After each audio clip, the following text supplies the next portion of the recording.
Warmest welcome to the German Center for Research and Innovation, New York, and also warmest welcome to the German House. Tonight, we are very happy to host the event Digital Natives on Analog Campuses, and we are as curious as you are, hopefully. How do universities accommodate generational and technological shifts? My name is Dietrich Wolf-Henne, and also it's a very special evening and a first for me because I just started on Tuesday as a program manager.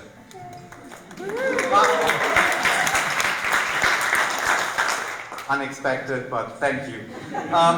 Tonight I'm looking forward to starting a series of events which we offer around the year. And I'm very pleased to kick off this event together with our great partners, Fulbright Germany, Stifterverband für die deutsche Wissenschaft, Hochschulforum Digitalisierung, and the General Consulate of Germany in New York. The German Center for Research and Innovation New York was established in 2010 to strengthen Germany's reputation as a land of research, science, and innovation. We provide a platform for leaders in science, technology, and the humanities to engage in transatlantic exchange and collaboration. We foster discussions, like tonight, that address how basic research and emerging technologies such as AI, blockchain, or precision medicine affect people and society.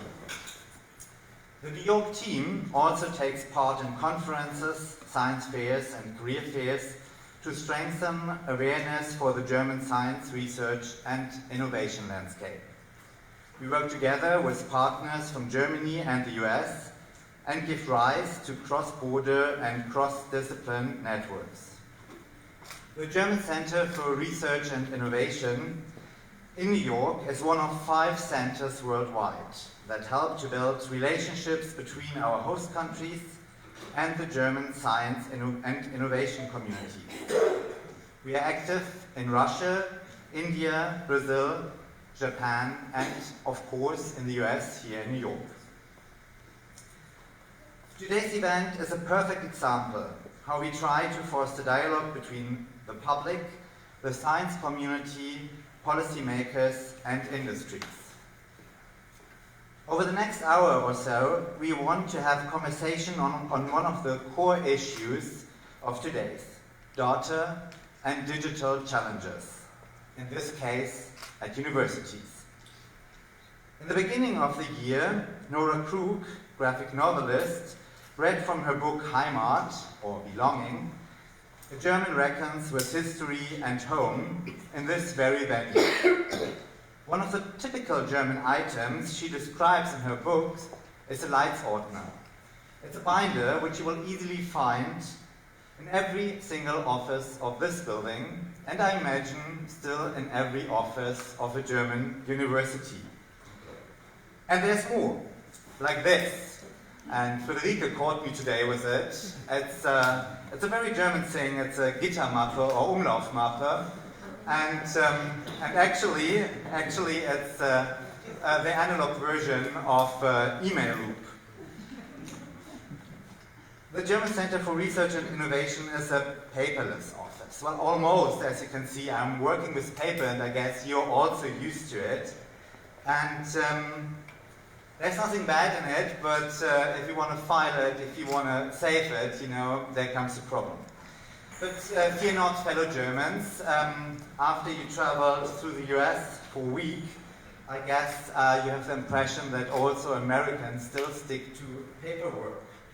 And I can assure you, I have a private Leitsordner at home, and I filled it with lots of American paperwork. And this very morning, I paid my rent for October by handing over a check to our doorman.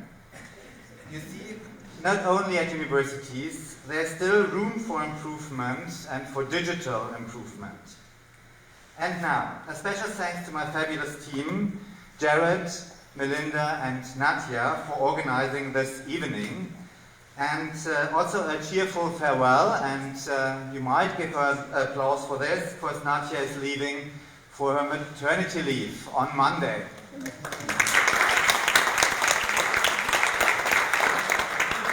Thank you all for joining tonight, and it's my pleasure to hand over the mic to my colleague Yasmin Pamuk, Head of Cultural Affairs and Science at the Consulate General of the Federal Republic of Germany in New York.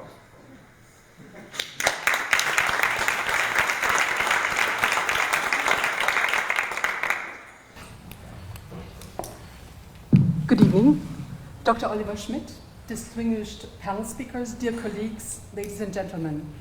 I'm very pleased to welcome you here tonight to the panel on digital natives at college. How do universities navigate generational and technological shifts? Looking back to my own university days, the physical book, moreover unedited manuscripts, were at the center of my studies in Ottoman history and political science. All my work in the at least first 2 years of my academic life was based on paper solely. This continued when in 1994 I bought my first computer, as only a small part of quotations, annotations, references, notes, and so forth, scribbled on many little pieces of papers and cards, actually made it to the computer. Today, polls indicate that just under 50% of the researchers still use paper. The other 50% use electronic media such as Excel, Word, OneNote, etc., and many, many other digital devices. And a small fraction solely works with connected electronic devices. This shows that the way that science works is fundamentally changing, and an equally important transformation is taking place, where digital technologies provide opportunities for universities and students to transform the academic world through networks and media to make research more open, global, collaborative, creative, and closer to society. Like many other technologies, however, digital platforms come with a dual-use challenge. 11 years ago, technology writer Nicholas Carr published an article in The Atlantic entitled, "Is Google Making Us Stupid?" This is what we might call the dark side of digital technologies, or digital nativism, perhaps. The same tool that allows us to reach out to millions of people and build digital bridges, online publications with the purpose to engage more, to collaborate, and to exchange more, is rendering us limited in other spaces. Arguing at that time already that the more we use the web or digital technologies, the more we have to fight to stay focused on long pieces of writing, Carr strongly suspects that the answer to his question, is Google rendering us stupid, is probably yes. He continues that although with these technologies we may well be reading more today than we did 30 years ago, when television was our medium of choice, it is a different kind of reading, and behind it lies a different kind of thinking, perhaps even a different kind of sense of the self, he suspects. Marianne Wolf, a developmental psychologist at Tufts University, underscores this argument when she once wrote that we are not only what we read, we are also how we read. In Proust and the Squid, the story and science of the reading brain, Wolf worries that the style of reading that is more and more digitalized puts efficiency and immediacy above all else, and thus may weaken our ability to interpret texts and to have a sense of deeper reading. We become mere decoders of information, remaining largely disengaged from the deeper context of the topic. But I do not want to be too skeptical. I think that this device that we can use when cultural products move from one medium of expression to another also provides us with challenges, but also with opportunities. Meaning that change sometimes subtly, sometimes subversively comes, but it is in our hand to use those changes and to make something good out of it.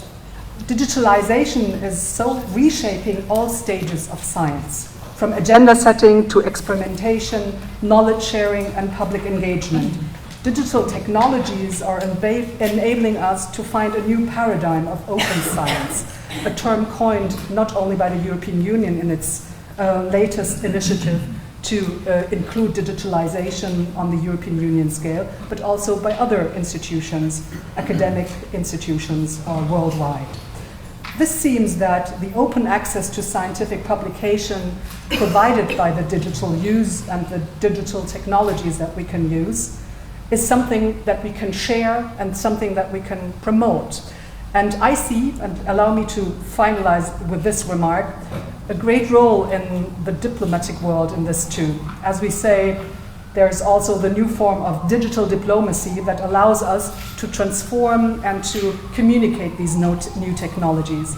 And I feel very privileged that in the German Consulate General in New York, we have such excellent partners like the German Center for Research and Innovation, the DAD, the DFG, and other university liaison offices that accompany us in this process and that make panel discussions and discussions like this possible to share and to explore the new technologies and the challenges and risks coming along with it. Thank you very much.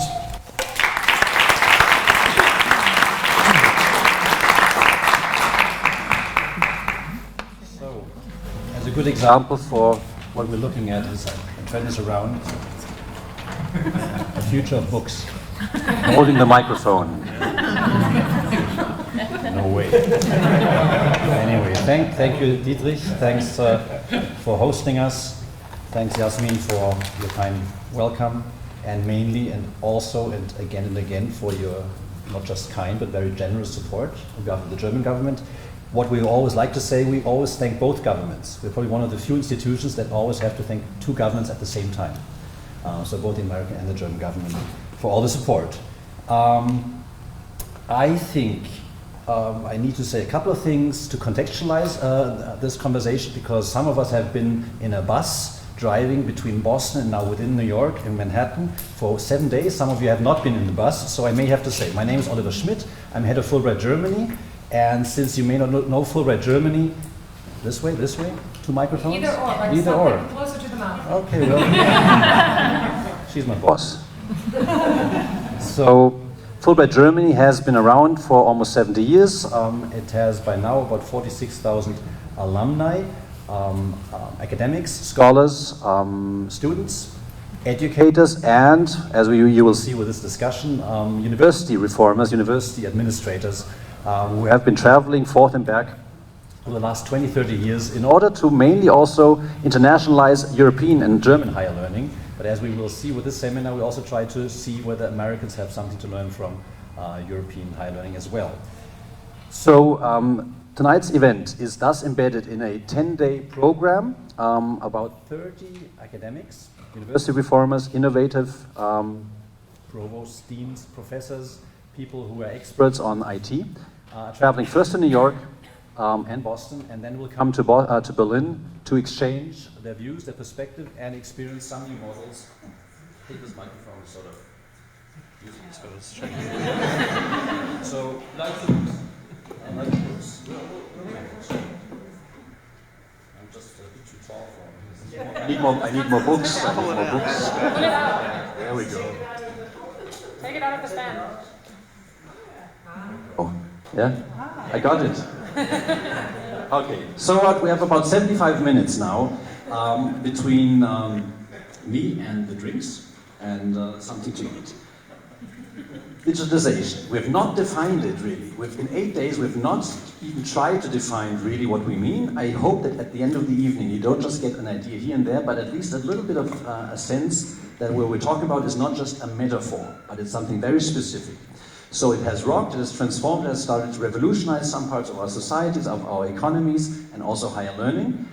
It is a topic that is of very concern to all the professionals in the room, but also to us personally. It was very interesting to see the hands going up. Everyone wants to be an innovator, but everyone has a very mixed feeling about using, adapting, the speed of change within one's own personal life.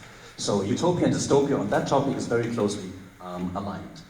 In order to frame tonight's discussion, we basically set 4 questions, and you can do with the questions what you want, but at least I wanted to mention the framework. One is, are universities prepared in a more comprehensive way to approach digitalization, both from a curriculum point of view, from an administrative point of view, and looking at research. So not looking at one field, all the fields at the same time. Second, if we are ready to do that, if universities are ready to do it, who is in the driver's seat? There's no general answer, but again, the usual suspects are, is it technology itself, driving itself? Is it the teacher? We would like to, believe he is or she is. Is it the researcher, the community of researchers, or is it society writ large, or the business players who are now partnering with the universities? Is it the young students, or is it really the generation of teachers? Who is in the driving seat when we like to appropriate and think about appropriating digital media and tools and methods within the university context? Third, what are the skills that the students, the teachers, the researchers of today and tomorrow need? The future skills that Volker Meyer-Buckel will probably mention in his remarks. Is it something very familiar? Critical thinking, empathy, reading, learning, analytical skills, or is something new? Coding, etc. Or a mix thereof. And fourth, and perhaps we may try at least to get to that question, bigger picture, if we look 5, 10, 15, 20 years down the road, are we looking at a very different kind of university? Will that image of the nice campus, Princeton, the holy walls, will that have disappeared? Or will we still have a pretty similar picture, at least, the aesthetics of a campus, but some other things will have changed. So how will the university, the campus of the future look like? This being said, I would like to ask you, Susan, to start out with a few slides and an input, and then ask two commentators to comment on that, and then we'll move on to the stage and then give the audience us a chance to make use of a nice Friday evening in a wonderful place on the East River. Thanks.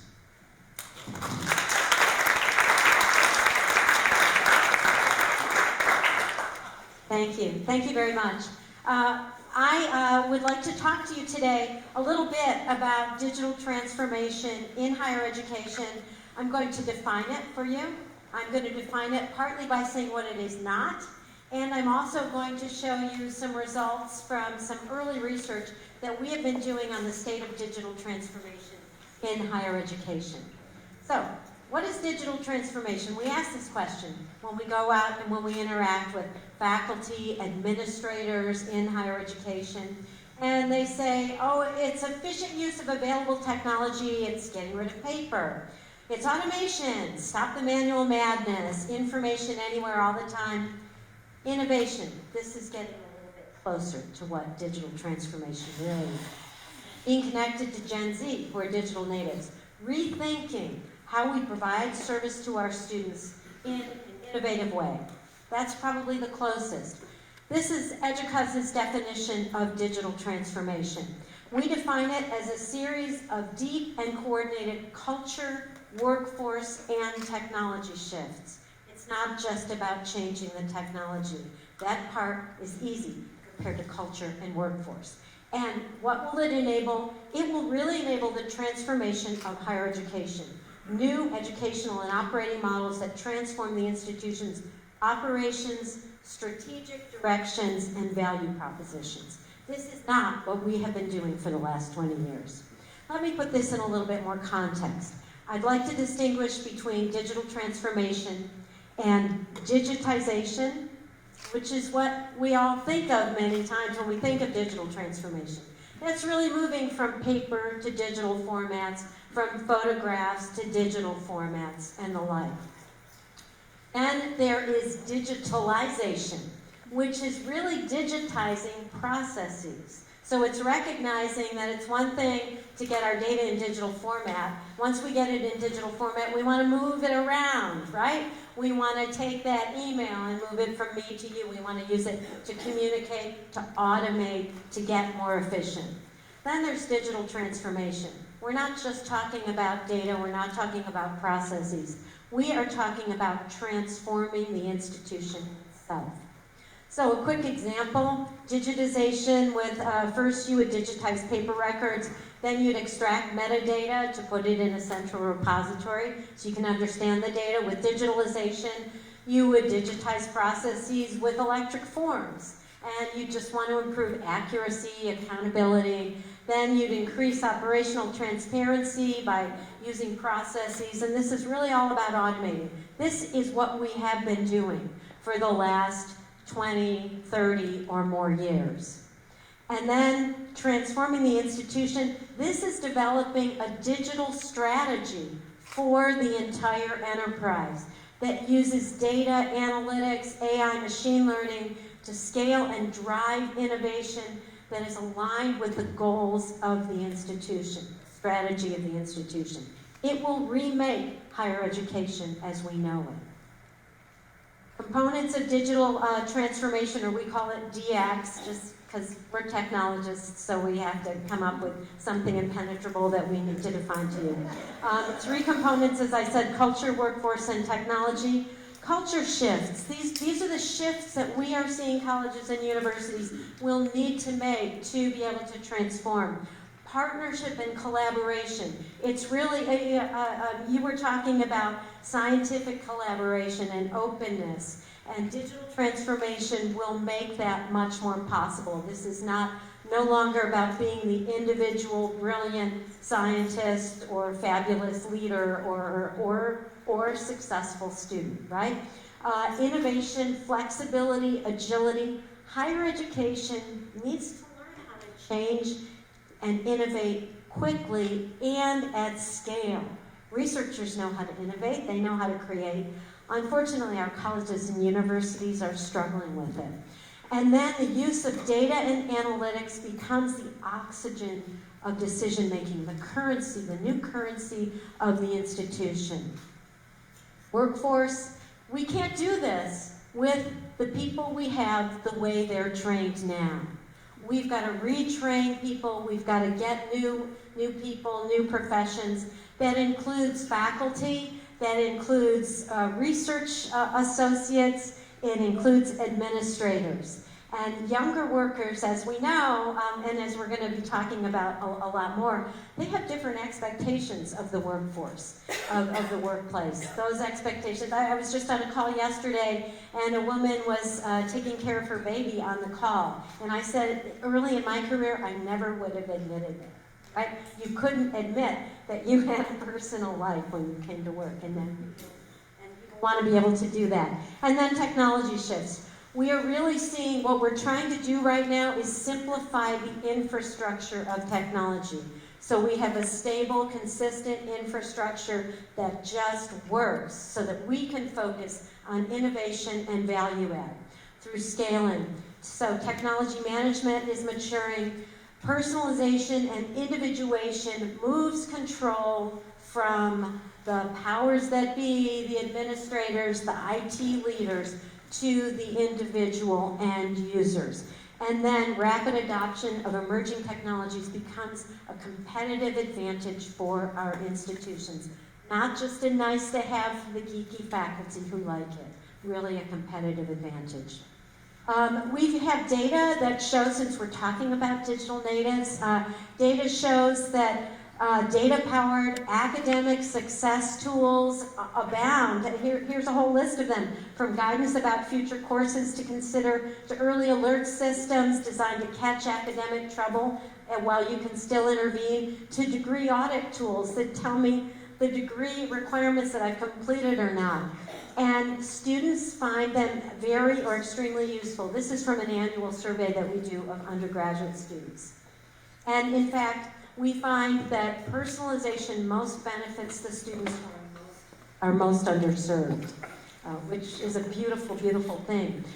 We believe and we predict, based on the research that we do of colleges and universities, mostly in the United States, but also in Europe, in Australia, in Canada, we believe that today's experimental technologies, that adoption is going to grow significantly.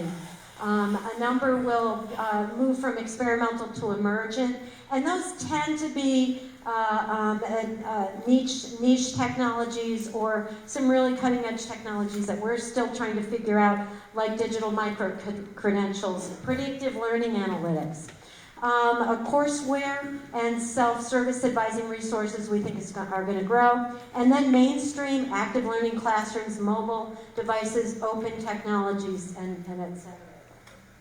So the research that we did, we believe that digital transformation is real, and it's not just that we believe it, but our colleges and universities are saying it too. And they say 2 years from now, digital transformation will be more important than it is now. Compared to 2 years ago, it's more important today than it was 2 years ago. We think it's still going to grow. However, few are engaging in digital transformation today. Only 13%, when they were given our definition of digital transformation, say they're engaging in it. But you can see that a number are preparing.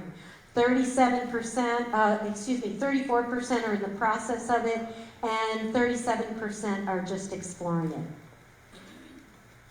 So how does this relate to the grand challenges of higher education? We interviewed presidents, provosts, and other institutional leaders this spring. We asked them what are their top priorities, and we grouped those into 4 grand challenges that are facing higher education today. Student success, financial health, reputation and relevance, particularly for U.S. institutions, and external competition that didn't exist before. These are the grand challenges. And we believe that digital transformation can help address these challenges. As we ask institutions what they see the benefits of digital transformation are, they see benefits in student success, financial, reputational, and competitive areas. So digital transformation can help the institution. And then finally, I just wanted to end with a quote from Yuval Noah Harari, 21 Lessons for the 21st Century. Wonderful book. This quote is about biotechnology, but I'm going to read it to you and I'm going to paraphrase it because I think it applies to where we are in higher education. Artificial intelligence and biotechnology are giving humanity the power to reshape and re-engineer life. Very soon, somebody will have to decide how to use this power based on some implicit or explicit story about the meaning of life. Philosophers are very patient people, engineers far less so, and investors the least patient of all. If you don't know what to do with digital transformation, with the power that data is bringing to transform higher education, market forces will not wait 1,000 years for you to come up with an answer. The invisible hand of the market will force upon you its own blind reply. Let's not let that happen. Thank you.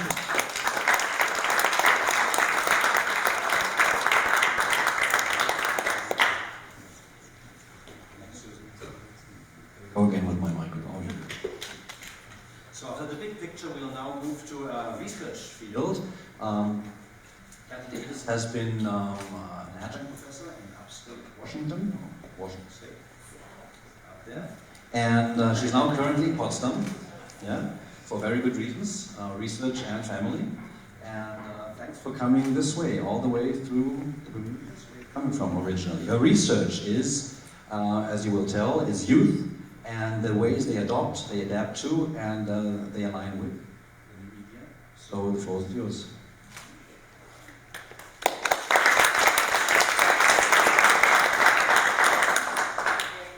Guten Abend. Ich fühle mich glücklich und spannend, hier mit euch zu sein.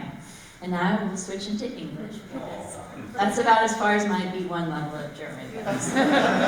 But if you talk to me in German in the reception, I'll probably say one of 3 things, either genau, das stimmt, or schön. Those get me very far when I'm in Berlin. So my name is Katie Davis. I am a professor at the University of Washington in Seattle. It actually says I'm in the College of Education, which I'm an adjunct in the College of Education, but my home base is the Information School. So it's a very interesting department where it's full of computer scientists, but also social scientists like me, and we also have a philosopher, and we're all united in some way because we're interested in the relationship between technology, society, and people. And for me, I'm particularly interested in young people and their use of technology. And for the last year, I've been living in Berlin. I've been based as a research scientist at the Hasso-Plattner Institute, which is part of the University of Washington. And so I'm really excited to be part of this event because I feel like I'm spanning both the US context and German context. So in thinking about what I wanted to say to you this evening, I was actually thinking, I know after being in Germany for a year that German academics love theory. So I was thinking, well, what sort of theory could I weave into this? And the theory that's on my mind this week is actually related to the course I teach, which I just started last week. It's a course on youth development in a digital era, so it's very applicable to our topic this evening. And it's meant to introduce graduate students to child development and look at how technology is affecting different stages of child development. So in the beginning of the course, we look at different theories, and one of them is Piaget. So some of you may be familiar with Piaget, especially if you have had any sort of developmental psychology. That's my field. And one of Piaget's big ideas was this idea of assimilation and accommodation. And when I think about technology in young people's lives and in higher education, I think that this idea of assimilation and accommodation actually fits pretty well. So the idea of when we encounter something new, like a little child encounters something that they've never seen before, never thought of, they usually try to fit it into what they already know, their existing mental models and schemas. And so that's the process of assimilation. If it doesn't fit, though, they're forced into this feeling of disequilibrium, and they're forced to change their mental models and change their way of thinking about the world and doing things in the world. And so that's accommodation. And so I want to talk about those two ideas in the context of technology and higher education. So first, let's start with accommodation. That's sort of the blowing things up piece. And this is where I want to talk a little bit about my own research. So I bring some knowledge to this topic, both from my research, but also my teaching university students. But with my research, one of the things that Susan mentioned is micro-credentials. And that's something that I've been thinking about a lot lately and studying in my research. And the idea of rethinking how we recognize learning and where learning happens. And so I'll give you an example. Just a couple of weeks ago, I needed to hire a developer to update an app that I have designed for one of my research projects. And there are tons of very, very talented computer science students at the University of Washington. So we sent out a call to them, and we got all of these resumes. And as I was looking through all these resumes, I found myself not really caring what their GPA was or what courses necessarily they had taken, because they were all computer science students. They'd all pretty much taken the same courses. They had pretty much a good GPA. But what I found myself looking at, and actually very interested in, was they were putting some of their personal pet projects that they had done, certain apps that they had created on their own, or games that they had programmed. And those were actually the things that I was paying attention to.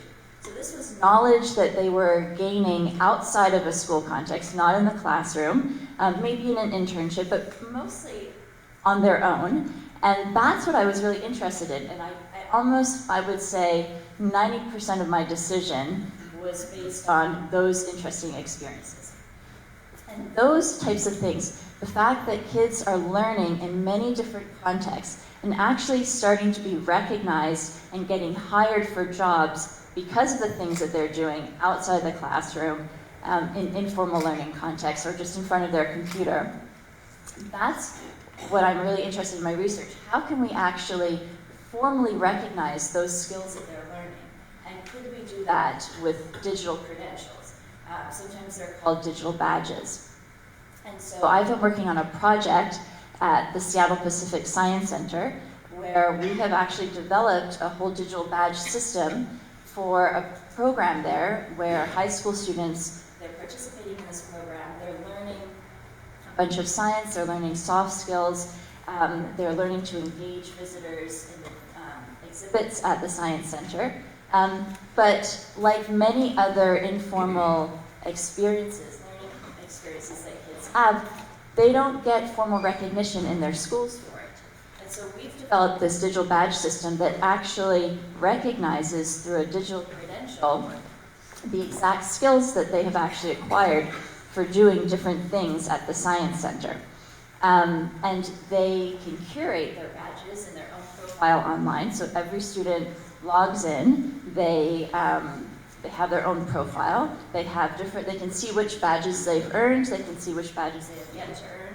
They can see exactly what they need to do in order to get a badge. If you're not familiar with the concept of digital credentials or digital badges, just in a nutshell, they are these little, web icons that signify some form of skill or learning. And the real power of them is twofold. The one is they contain rich metadata, so you know exactly what the learner had to do to get the badge or credential.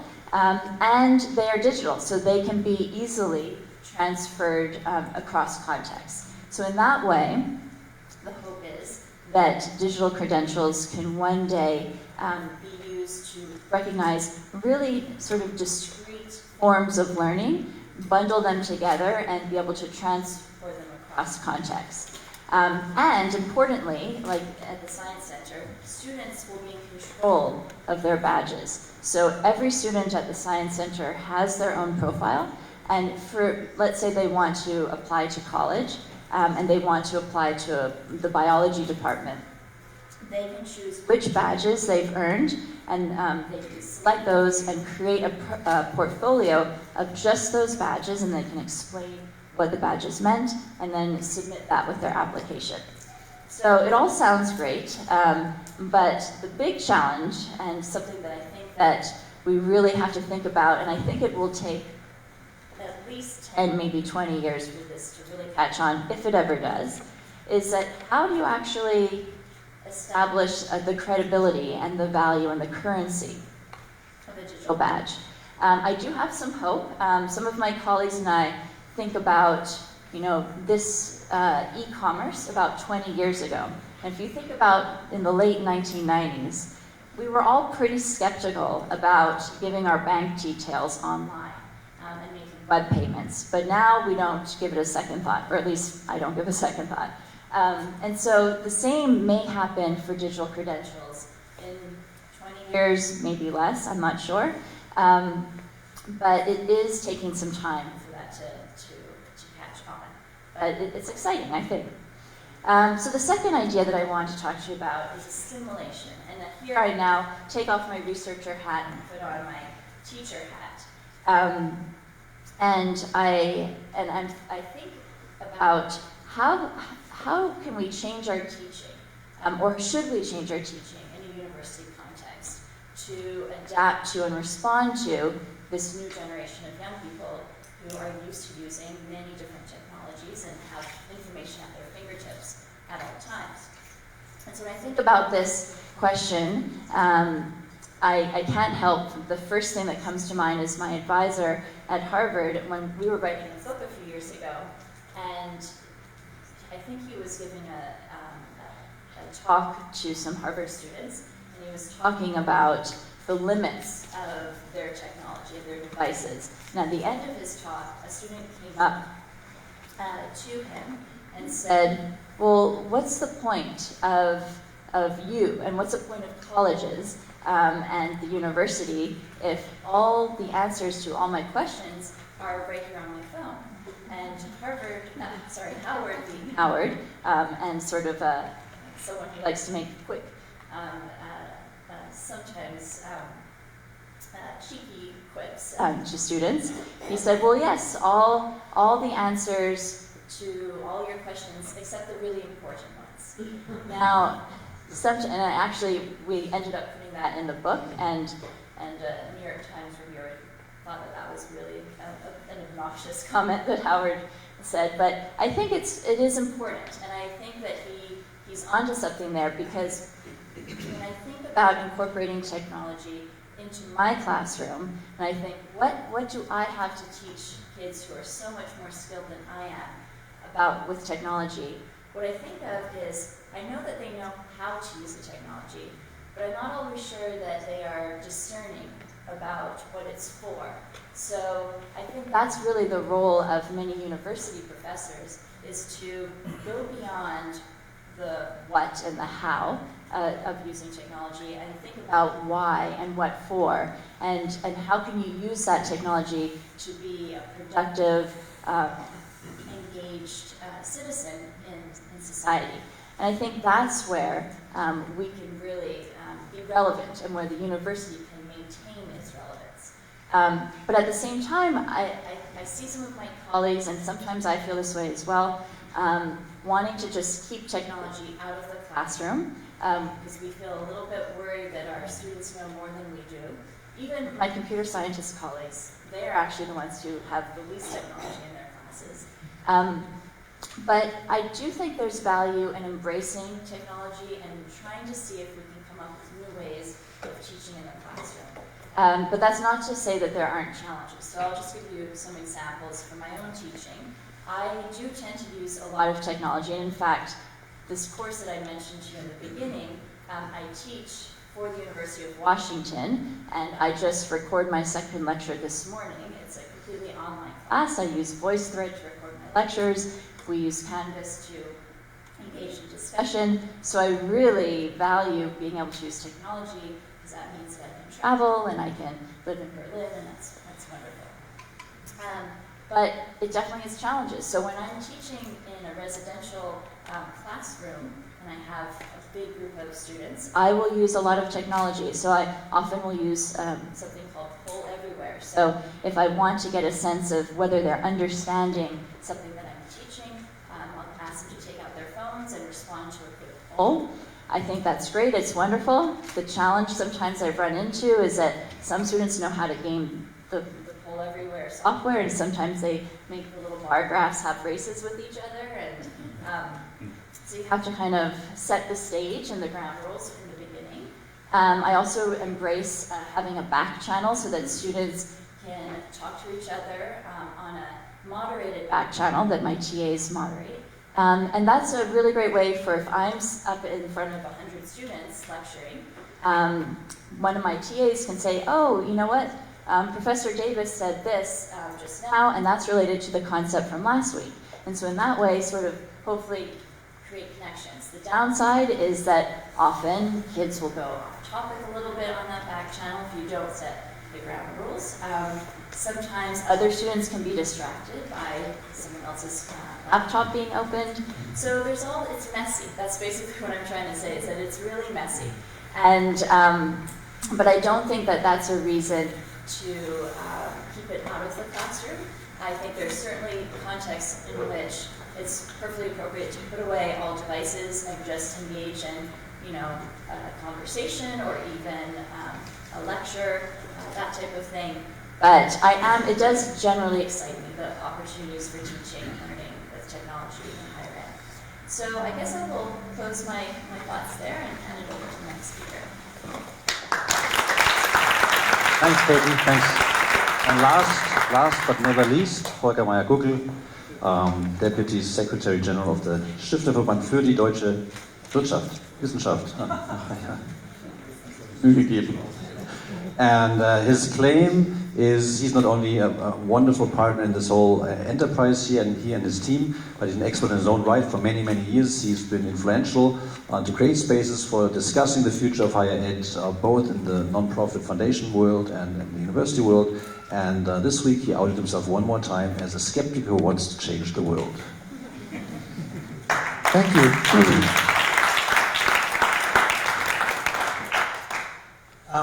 Since Mrs. Pambuk opened this evening with a sort of skeptical note by quoting, what's his name, Nicholas Kohl, yeah? This will make us stupid.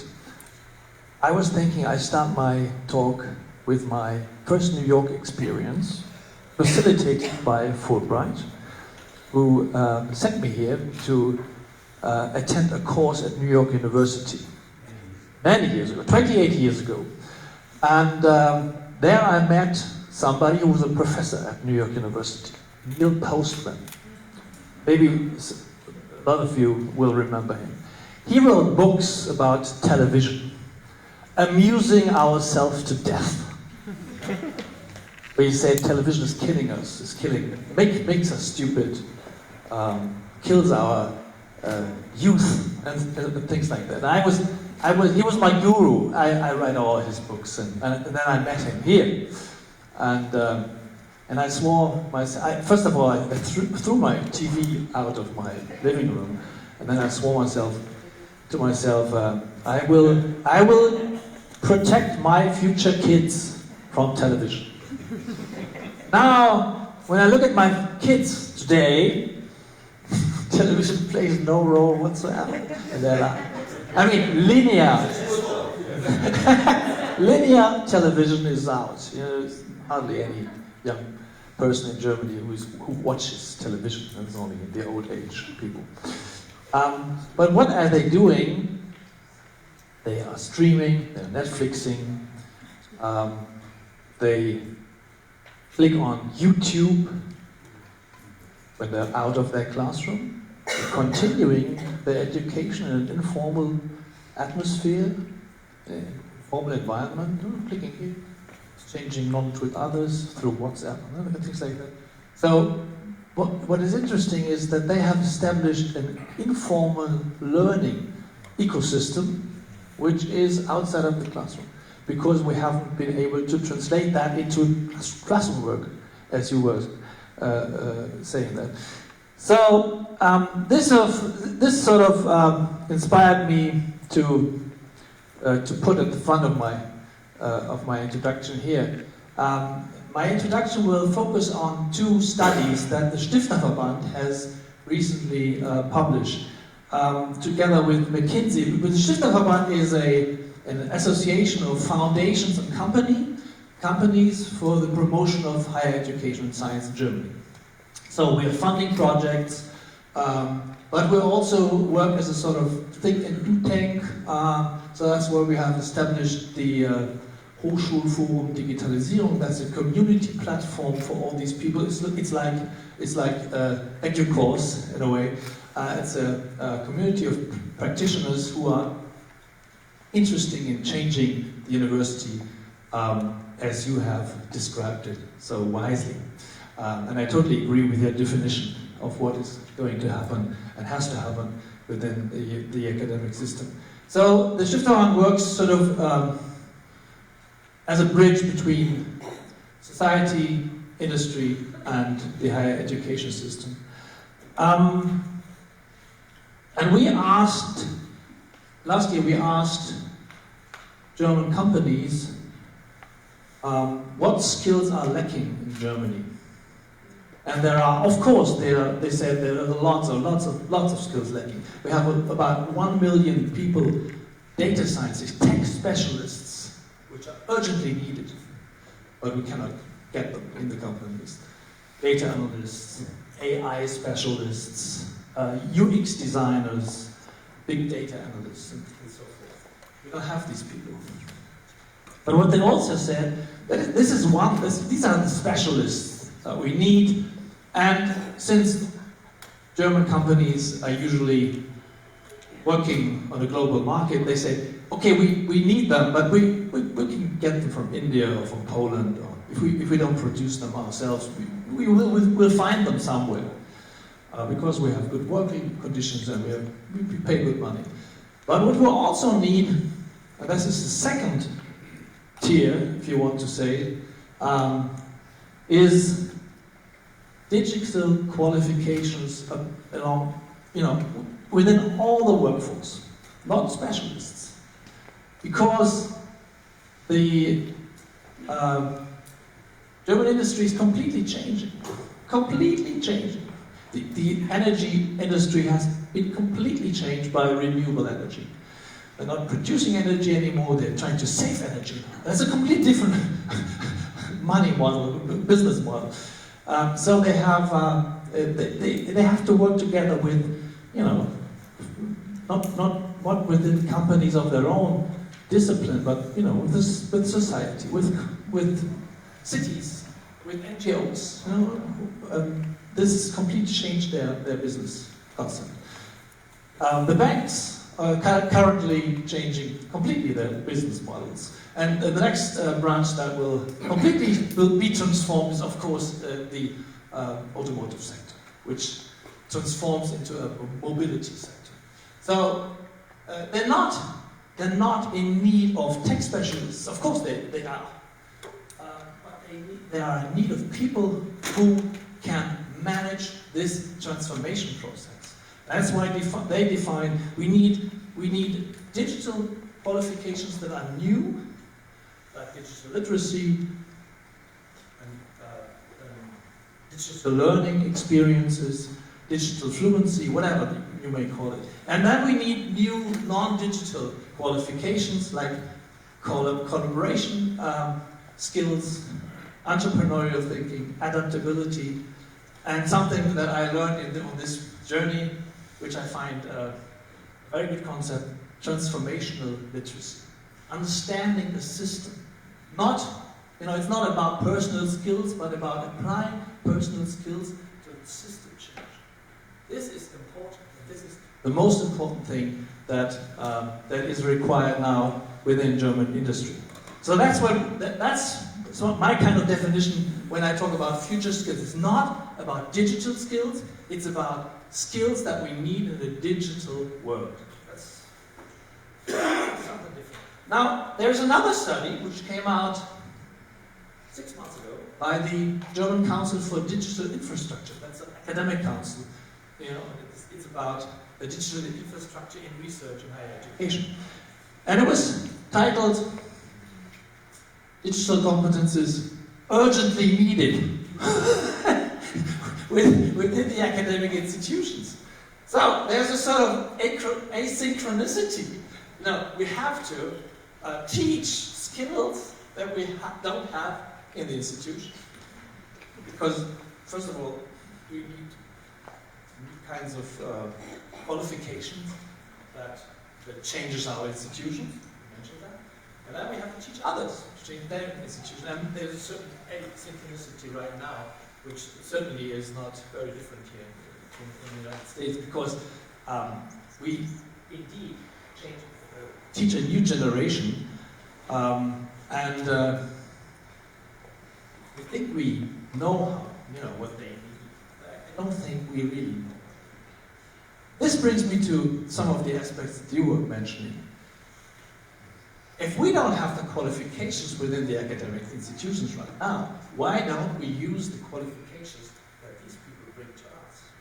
And this is something which I find quite intriguing, of thinking about new constellations, pedagogic and didactic constellations which change the way we interact with students.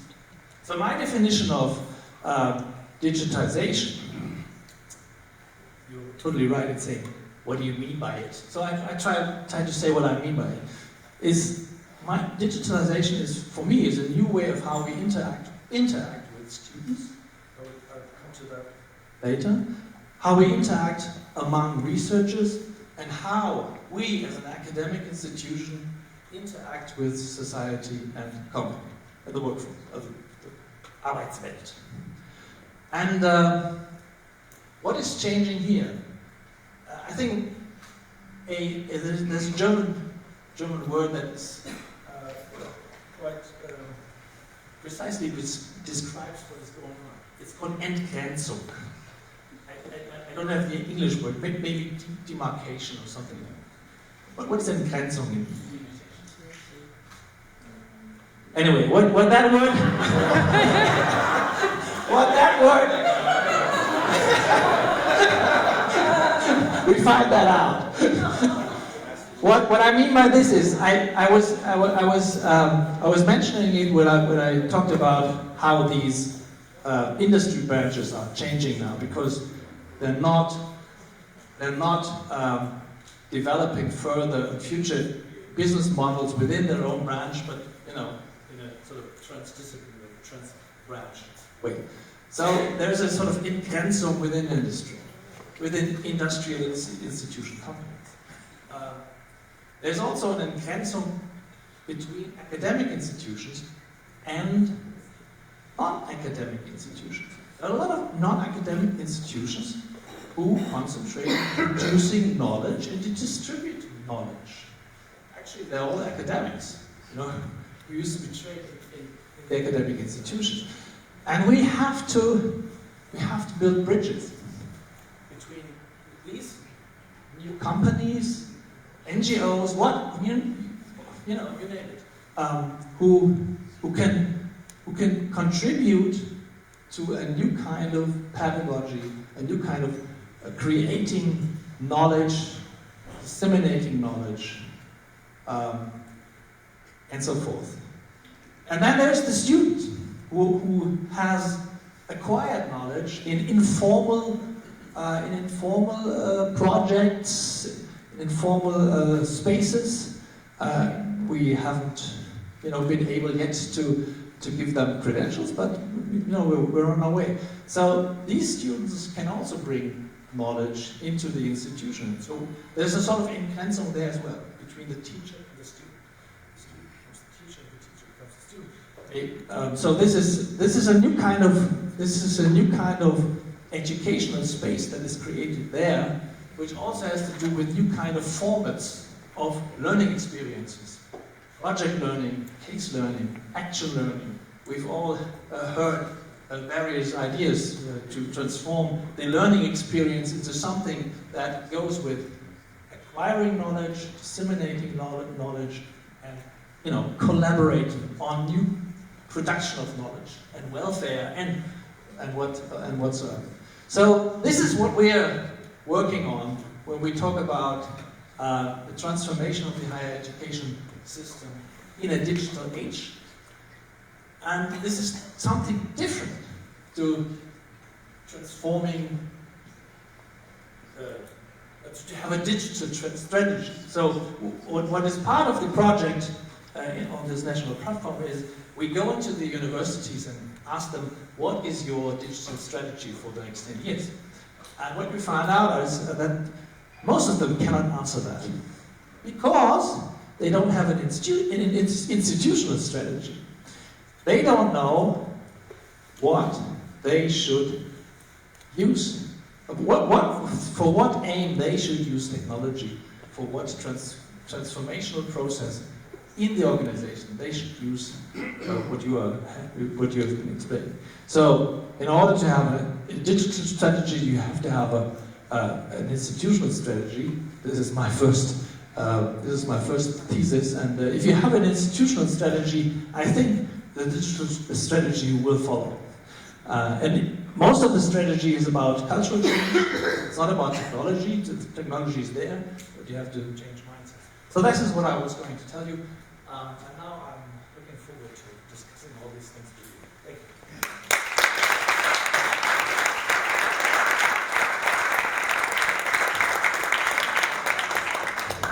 My question would be a basic one.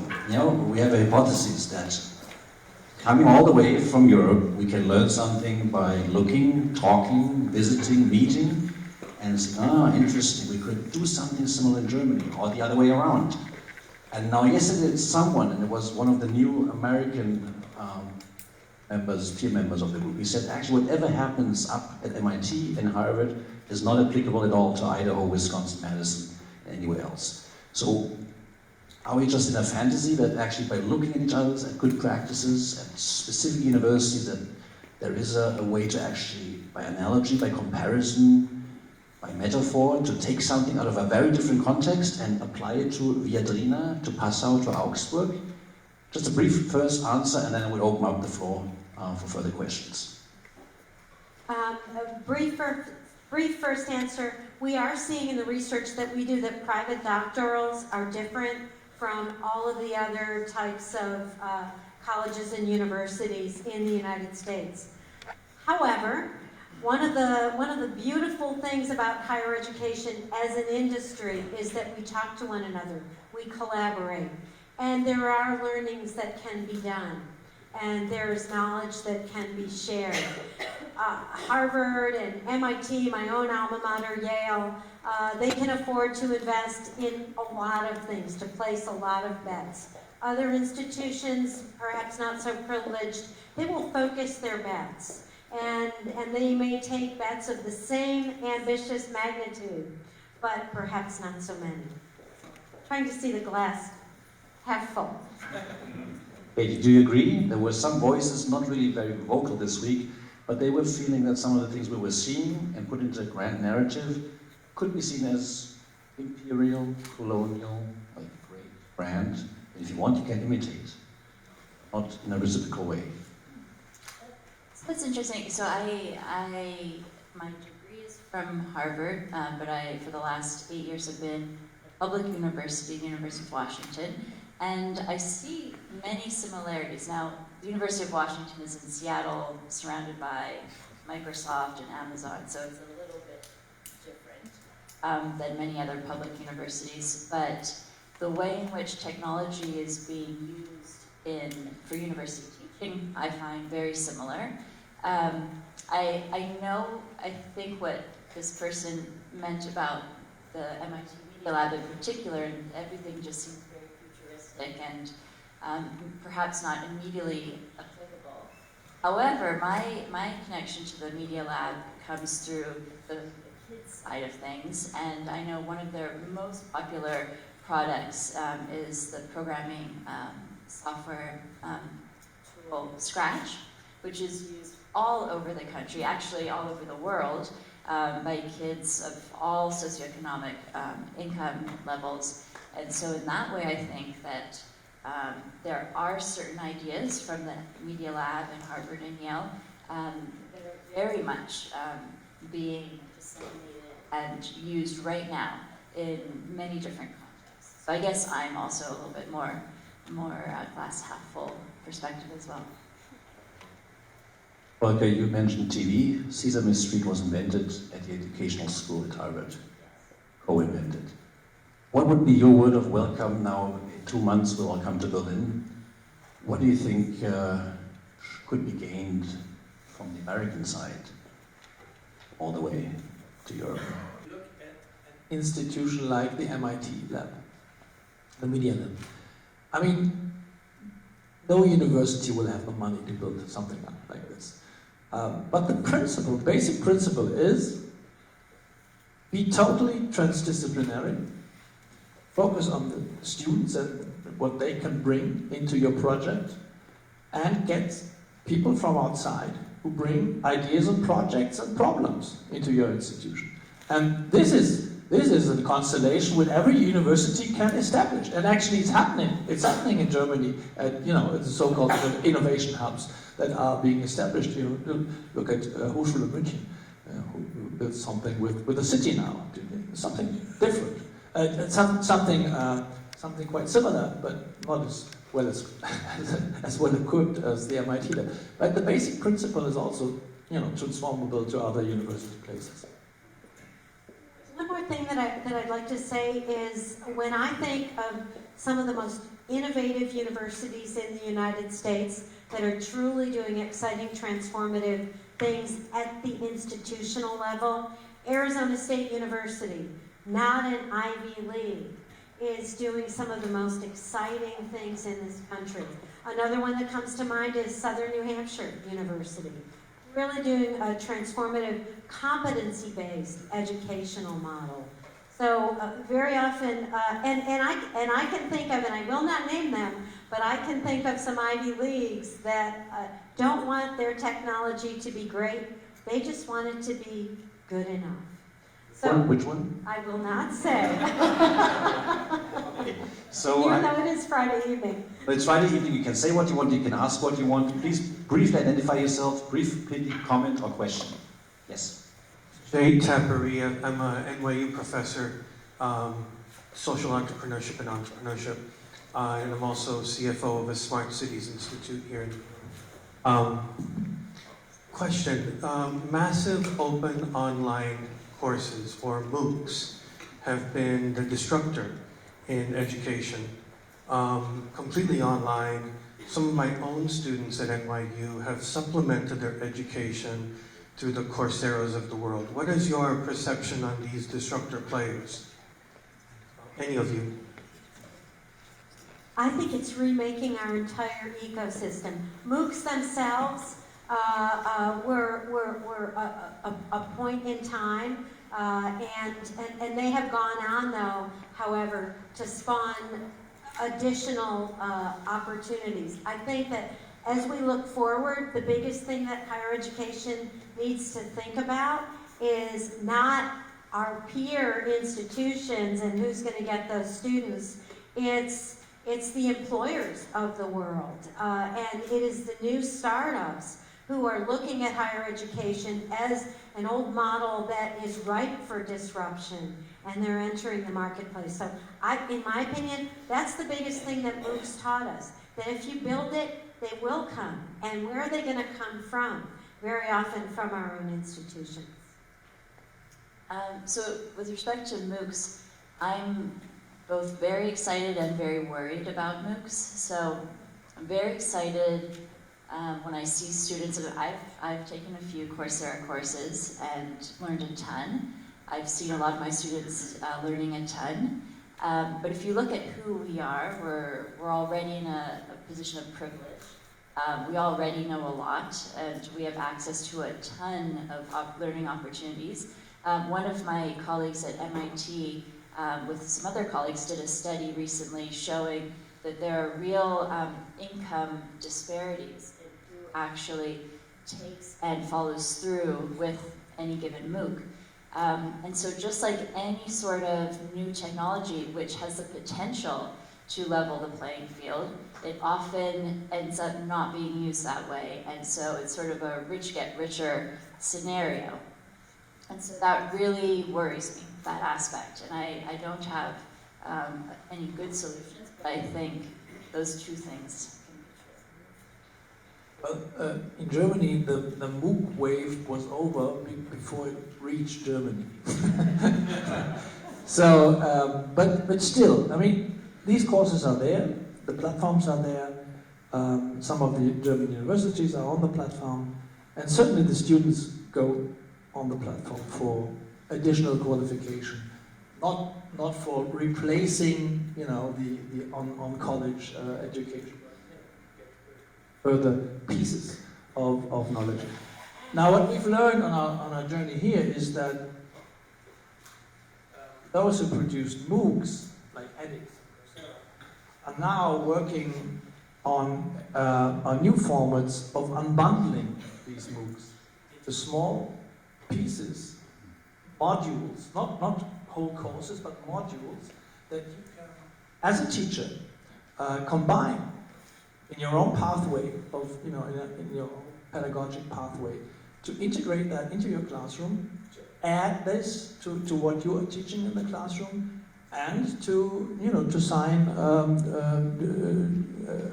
what do you call it, Aufgaben to the students, you know, online. What? Tasks. You know, to complement what you are experiencing in the classroom. And I think that will be the future. And actually, the Hasso-Plattner Institute is doing something similar by the Schulcloud, which offers pieces of material which you can use as a teacher without the classroom. And I think this will be the future. And then there's micro-credentials. You know, it's a new form of mixing things, and I think this will be a real productive future. So I'm Joanne Halpern from the Hasso-Plattner Institute in New York. And also Volker, hi, I haven't seen you in like 6 years. So I wanted to say something about MOOCs, which you mentioned. One of the things that I agree with is, we've been doing a lot of research on MOOCs, and we try to make the modules within the MOOCs much shorter. So we do 6 to 12 minutes. Then we have a quiz at the end. So there's this, you know, this kind of, so that you get ideas and understandings and then show it and then test it. The other thing is, we've done research on MOOCs. We have a MOOC platform where the World Health Organization is using, SAP is using, and we found that in corporations now, people are using MOOCs for retention within companies. So that, you know, a lot of times we do the same thing day in, day out. And we have all of these other skills. So we've been getting people that do have these other things that they do to do MOOCs for their colleagues within the companies. Also, the World Health Organization is using it to train people in remote areas. So MOOCs are being used for different purposes now as well. I just wanted to make that comment. Hi, my name is Eric Sang. I'm from Providence College. I am a program director for business and innovation. And my college is very unique. I'm a complete misfit. I think I'm the only artist here. My college asked me to oversee the program, and that was a very innovative decision that they have made to ask an artist to oversee the program. I was curious to hear more from you about opening up this conversation by incorporating scholars and their perspectives from many different fields, sociology, theology, instead of just talking this matter, focusing on digital versus non-digital, academia versus business. Because I do think that most of our decisions, for me, in the academia, some of us, in order for us to change, we might first have to accept the fact that what we are doing is no longer valid. And some scholars might feel very fearful towards that, I'm guessing. So I would be curious to hear what you would like to say. So one thing that I will say is that I think that, you were talking about unbundling. And I think that one of the things that we're going to start to see more and more of is potentially an unbundling of our academic departments as people work on interesting problems that transcend any one academic discipline. And we've always seen the forming and reforming of centers in colleges and universities and the like. But I think you make a really useful and important point. And I think it's going to be, we're talking about the digital natives, but what about the academic, the people who've been around for a long time, and who perhaps have a hard time thinking about making the boundaries among academic disciplines much more porous. And then the question is, how do you find one another? And how do we use digital technologies to help people find one another and to collaborate and to unbundle in some really interesting, exciting ways, to rebundle and rebundle? My name is Kyo, and I'm an academic and a practitioner. I teach at a university in Japan. So I want to get I want to know more about what's going on in the U.S. with students. Do you feel that professors, teachers are catering to the needs of the students? What I mean here is, my experience has shown that the students I teach, or I've been surrounded by, want everything in a nice, bite-sized package. Like a YouTube video. Like a Wikipedia article. And they'll sit in the class and they'll engage, but I just sense they're not into the subject as probably I was 20 years, 30 years ago. And I've come to realization, especially after this term, that maybe, of course I'm old, I'm getting older, I'm not young as them, but is this something that we need to be honest, face the reality? Because I may have a nice conversation, we may all talk the same language and about having theory, hypothesis, writing lengthy papers, but the kids we're teaching aren't interested, is what I feel. And I sense they're going to be writing papers much shorter, much to the point, and that's going to be the style. And here we are trying to force feed them, saying, this is how you do your research design, your analytical framework, blah, blah, blah, blah, and they're like, yeah, I get it, but then when they go to the classroom, they want everything in nice, bite-sized chunks. Do you feel that do you acknowledge that? Do you see that trend? Yes, I absolutely see that trend. And it's interesting. I feel as a university professor here in the US, who at the end of every class I'm evaluated by the students, and that becomes part of my merit review every year. I feel like I need to cater to the students to some degree and make sure that they're happy, especially when you look at research on student evaluations, and it tends to be more favorable. Reviews tend to go to the male professors, and I'm female, and if I teach in the morning, I'm at another disadvantage, and all these things. And so I do feel this pressure. And I do feel that I haven't been teaching long enough to see a change. So I only see a difference between how I was a student versus how I see the students today. And I do remember reading very lengthy pieces and writing very lengthy essays, and my students won't have any of it now. So at the same time, I have to think, okay, why do I want them to read something lengthy? Why do I want them to write something lengthy? Is that better? Is a YouTube video better? It gets me to think about, if I try and set aside the pull of the student evaluations, this sort of tension between what the students want and what I think is important. It makes me start to really reflect on what are my learning goals for the students, and what skills do I want them to come out of my class having, and am I just wanting them to read something long because I had to read something long and I had to write a long essay, or what is the value of that? And so I hope that I'm striking a balance between not relying so much on catering to them because I want their positive feedback, but also thinking about when is a YouTube video appropriate, when is showing them a TED Talk okay, and when do I really want them to engage with the original source of text. And I think those are good questions to be asking, and not easy at all as a university professor. I think you're totally right in your observation, but my question to you will be, how do you react? Do you give in to that? Or do you try to find ways of disrupting this kind of expectations and attitudes? And I'm on the board of a German university called University of Lüneburg-Leuphana, who was asking how can we, get the students into a mode of being curious again, and not having this service attitude. Come to my service piece, professor. And they decided to have the whole first week, academic week, as a collective experience of all students tackling one special problem. For example, how do you care about elderly people within your neighborhood? What do you do against loneliness?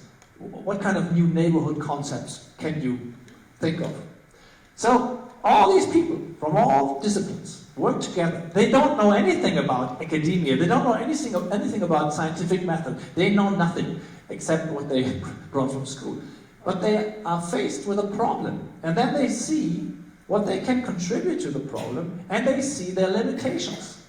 And the attitude of these people after this week, at least from what the professors are saying, are totally reversed. Because now they see, okay, there's a problem, I want to solve it, but I cannot solve it because I have, in certain fields, I don't have the expertise. So there's a totally different attitude to, getting new knowledge to solve some exciting problems. And I think if you think about new formats like that, you can tackle this kind of expectation which is killing academia. I've forgotten you, but there was a brief objection. Oliver? Thank you, Oliver. Yeah, my name is Oliver too, and I'm working for this forum that was mentioned here, the Hochschulforum Digitalisierung, and my question just adds another flavor to the question that the gentleman raised there. Because today we had the discussion in one of our meetings with someone from University Ventures, who basically argued that the second and third tier universities wouldn't serve their populations, their student population anymore, and that what is needed and what is the trend is that you have much more shorter term, intense competency trainings, and that this is what is demanded, but this is not what is now provided. So in a way, I just wanted to be a bit provocative, maybe getting to this subtitle, asking whether you think that the universities are prepared for this sort of demand or for this shift, and what is your perception on that? I believe that some are not, and that many are beginning to prepare for that. I was able to interview, I mentioned that I interviewed presidents, provosts, and other institutional leaders in depth this spring, and they're talking about, they're very worried about enrollments, right? And if you look at what we define as the traditional college-bound demographic, that demographic is shrinking. So where do you get the new demographics from? You get them from adult learners, and adult learners probably can't take time off from their lives as parents and as workers to go and attend and get a residential full-time degree. So they're thinking about going into online learning, providing micro-credentials, providing nano-credentials, just-in-time learning, and the like, so that I may need to skill up on a specific skill at my job to be able to attain a specific skill, or to get better at a soft skill. So I think that the marketplace is requiring a lot of these institutions to become a lot more creative and plastic about what they are and what their mission is. Certainly, many are not, right? Many can't think that way yet, and we may see a big shakeout in the marketplace in the years to come. We're already seeing some of that, particularly in the northeastern United States. Mike, Joy Botcher, I'm not an academic, and my question may echo the one that was just asked. But the first speaker mentioned that in her talk that while universities have made strides in technology, the kind of remaining step is the digital transformation step, where we're dipping their toe in the water, but many are not deeply involved. The second speaker mentioned an academic commenting that to a student that, you know, your phone can answer all your questions except the important ones. And the third speaker mentioned that in his organization's discussions with companies, they're not necessarily looking for people with deep technical skills. They're confident they can find them regardless. They're looking for people, it almost seems, who can manage change in the digital sphere. And I'm curious then, what, if it's digital transformation that is coming or is needed in the university sphere, what is that? Is that a transformation in the way that students and professors experience the academic experience? Or is it a transformation in the skill set and mindset that people emerge from the academic institution when they come out into the world? And, you know, Frank, and I think people have touched on this, as I was listening to people, I thought maybe there is, in fact, you know, there'll be a tiering of universities that, you know, there'll be some universities that do things one way, and others will become perhaps more of these kind of technical vocational shops, which are answering specific needs for very specific skills, but there will still be room for the great universities, and it's not meant to be elitist to serve a much broader range of thinking and content. I think you're right. I mean, there will always be the room and space for these research universities.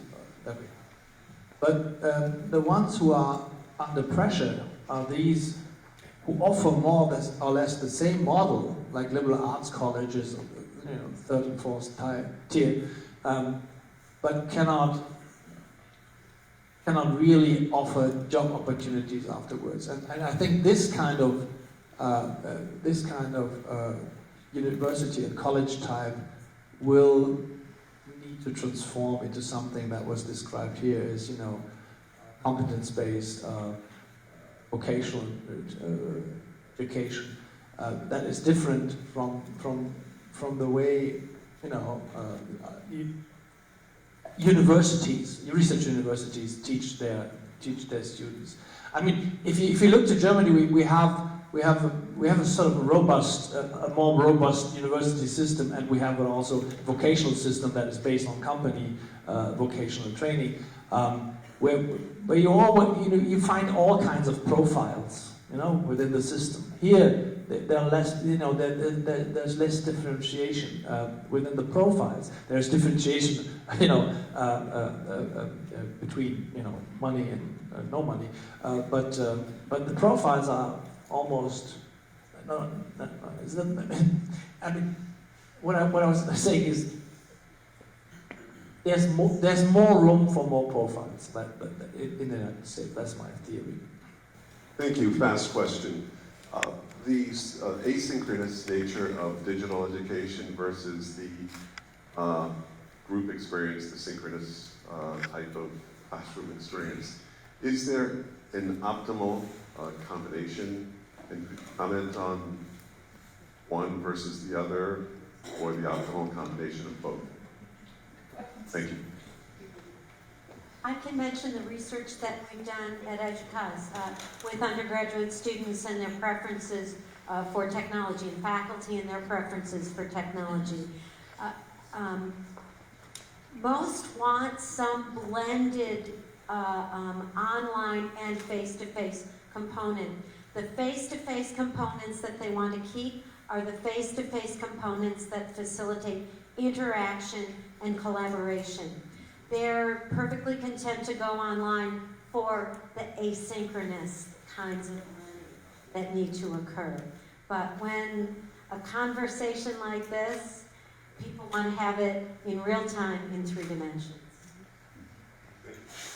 I don't know what the optimal setting will be, but what I observe is that there is a setting that is being established by the students. You know, there's classroom world and then there's the informal learning world. And they're combining things on their own.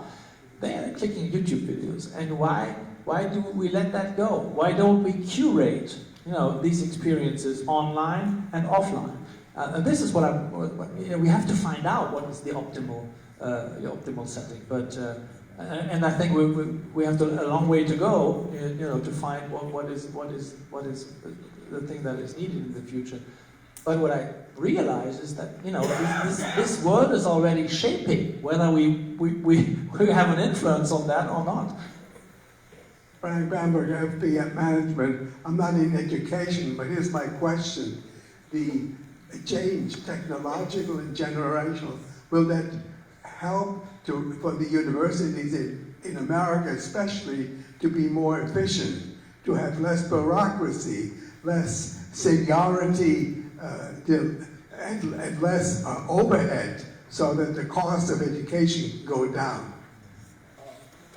I was wondering, I'm Jeff Robbins, I teach research writing courses at Rutgers. And I was wondering, the students live in an ocean of technology, and this technology is actually changing them. And relative to is that perhaps the students are losing the ability to sustain attention, for example, for long periods of time, because the entire media world is geared to, you know, click, click, click, click, click, and to predict. And they found, for example, that having smartphones in classroom actually can have some serious negative effect. I was wondering if you might want to comment on you might say, that dealing with the dark side of things. Yeah, I know there's certainly good research showing that laptops and cell phones can be major distractions for students who use them and the students who watch the students who use them. And I think that, yeah, we have to we have to think about if students have shorter attentions, which there is evidence that there are, in certain circumstances, shorter attentions. Are we bemoaning that just because we have longer attention spans, or we used to? Why do we want them to have longer attention spans? What do they need in the workplace? Do they need short attention spans or long attention spans? What are the skills that they actually need? So I think, you know, when I talk to, I often talk to educators and parents a lot, and they're very worried about attention spans. But it usually just stops there. You know, the attention span is shorter. That's horrible. That must be a really bad thing. Maybe it is, maybe it's not, but we have to think about, well, why do we think that's a bad thing? Is it something that is going to be harmful to them in the future and keep them from engaging as full human beings and productive workers? Or is it perfectly normal in the world we live in today? I don't have the answers to that, but I do think we have to be reflective about why we are bemoaning these changes. There are two steps to digital transformation, just completely overgeneralizing. The first one is simplification. And as I talk with university leaders, administrators, technology leaders, they know they need to do this. So they're talking a lot about breaking down the silos, eliminating what I call gratuitous diversity, and really simplifying all of our structures and our processes, because it's only with really strong, clear, simple foundations that we can do innovation and transformative things. Simplification, then innovation. So I think there's hope. Dark side, there's one closing statement from you each, like a very brief testament. I guess I would say I hope that it will be user-centered. So a lot of my colleagues focus on user-centered design. I hope that it'll be much more student-centered, and learning and credentialing will be in the hands of students than it is now, and just more personalized and customized, but without getting rid of things that we really hold dear about academia. I agree with that. There's also something we haven't talked about tonight, and that is really much, and that's research. I think that the great universities are going to get greater. I think we've already seen that over the last couple of decades. What I wonder is, if we are going to see an uncoupling of research from education at many of our universities. And I wonder if we're going to see the mission of the creation of knowledge get more and more concentrated at fewer and fewer universities. That's really been the secret sauce of higher education today. What's going to replace it? So that's the question that I have in my mind as I think about 20 years from now. 2039. I think that the different university systems will have very different problems. We will have other problems than the German system. There are some dysfunctionalities within the German system, but the revenue dependence of the American universities. This is not good.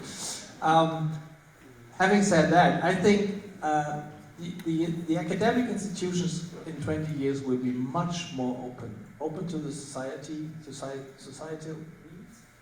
open to new kind of institutions and people who bring knowledge into the institution and get knowledge out of the institution, open to new formats of innovation, centered activities which innovate and educate at the same time. This is my paradise future, if you. As with every good book, it's never finished but only suspended, and we suspend this conversation. We'll continue downstairs, or you may talk about something completely different. Thanks for coming. Thanks for coming all the way from Rutgers. And thank you. Thank you.